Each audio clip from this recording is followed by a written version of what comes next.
നമ്മൾ കുറേ മുന്നേ കൊണ്ടുവന്ന് വെച്ചിട്ടോ ഒരു മുന്തിരിൻ്റെ വള്ളി. അത് നമ്മൾ വാങ്ങിയപ്പോൾ ഒരു കവറിലായിരുന്നു. അപ്പോൾ ശരിക്കും അത് ഉണ്ടായി വന്നിട്ടേ ഇല്ലായിരുന്നു കേട്ടോ. പിന്നെ നമ്മളതൊരു ചട്ടിക്ക് വെച്ച് കൊടുത്തു, എന്നിട്ട് നല്ല വെയിലുള്ള സ്ഥലത്ത് വെച്ചിരുന്നു. അപ്പോൾ അത് ഒരു കൊമ്പുമ്പോൾ അങ്ങനെ രണ്ട് ഇലയായിട്ട് ഇങ്ങനെ വരും, പിന്നെ പഴുക്കും, പിന്നെ അത് പോകും, അങ്ങനെ ആയിട്ട് പിന്നെ ഉണ്ടാവില്ല എന്ന് തന്നെ വിചാരിച്ചിരുന്നു. പിന്നെ അങ്ങനെ നമ്മൾ വളവും ഇതൊക്കെ കാര്യങ്ങളൊക്കെ ഇട്ടെടുത്തപ്പോൾ ഇപ്പോൾ നല്ല രീതിയിൽ ഇങ്ങനെ ഉണ്ടായിട്ട് വന്നിട്ടുണ്ട്, നല്ല വള്ളിയൊക്കെ വന്നിട്ടുണ്ട് കേട്ടോ. ഇനിയിപ്പോൾ എന്തായാലും ഇത് ചട്ടിയിൽ വെച്ചാൽ ശരിയാവില്ലല്ലോ. ചട്ടിയിൽ നമ്മൾക്ക് ഇനി ഇതൊരു കുഴിയൊക്കെ കുഴിച്ചിട്ട് വെക്കണം, പന്തലൊക്കെ ഇട്ടെടുക്കണം. അപ്പോൾ ഇപ്പം നല്ല കുഴിയൊക്കെ കുഴിച്ച് തന്നിട്ടുണ്ട്. അപ്പം ഞാൻ അതിലേക്ക് വെച്ചെടുക്കണം കേട്ടോ.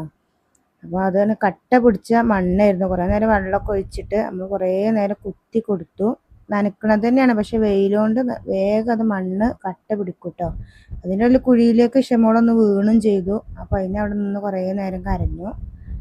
അപ്പോൾ കുഞ്ഞോട്ടി ഇങ്ങനെ വീഡിയോ എടുക്കണമെന്ന് ഇഷ്ടമാവണില്ല കേട്ടോ. അവളപ്പോൾ ഞാൻ എടുക്കണം. പിന്നെ അങ്ങനെ കുറേ നേരം അവിടെ നിന്ന് കരഞ്ഞതിൻ്റെ ശേഷം അവൾ അവിടെ നിന്ന് പോയി. പിന്നെ മണ്ണ് കുറേ കുത്തി കുത്തി നമുക്കത് കിട്ടിയിട്ടോ അതിൻ്റെ ഉള്ളിൽ നിന്ന്.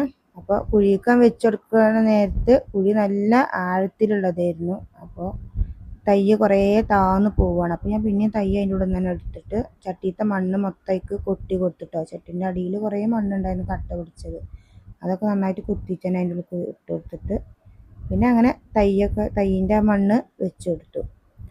പിന്നെ മുകളിൽ നിന്ന് കുറേ മണ്ണ് നമ്മൾ കുത്തിയെടുത്തിരുന്നു, ആ മണ്ണും അതിൻ്റെ മുകളിലായിട്ട് തന്നെ ഇട്ട് കൊടുത്തിട്ടോ. നമ്മൾ കുഴി മുഴുവനായിട്ട് മൂടണില്ല. പിന്നെ കുറച്ച് ഓർഗാനിക്കിൻ്റെ വളം ഉണ്ടായിരുന്നു കേട്ടോ, നമ്മളെ തൈകൾക്കൊക്കെ കൊണ്ടുവന്ന് വെച്ചതായിരുന്നു. അപ്പോൾ അതും കുറച്ചൊക്കെ അതിൻ്റെ സൈഡിൽ കൂടെ ഒക്കെ ഒന്നിങ്ങനെ വിതറി കൊടുത്തിട്ടോ.